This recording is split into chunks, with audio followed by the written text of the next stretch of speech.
মাদ্রাসা teachers association 2013 থেকে 14 সালে রাজ্য সরকার অনুমোদিত এবং 2021 সাল থেকে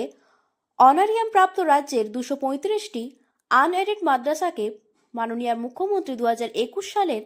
বিধানসভার বাজেট অধিবেশনের ঘোষণা অনুযায়ী পূর্ণ এডেড করতে হবে, এটাই দাবি।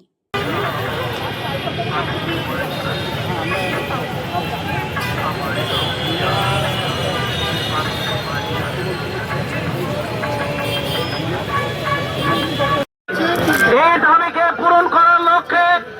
আজকে আমরা কলকাতার বুকে কোর্টের পারমিশন আজ 35 দিন ধরে রাত যাপন করছি। সেখানে প্রত্যেকটা দপ্তরে ইমেলের মাধ্যমে সরকারের আধিকারিকদেরকে, দুর্ভাগ্যের বিষয় এই সমস্ত আধিকারিকরা সমঝোতায় আসেননি এবং সেখান থেকে নিয়ে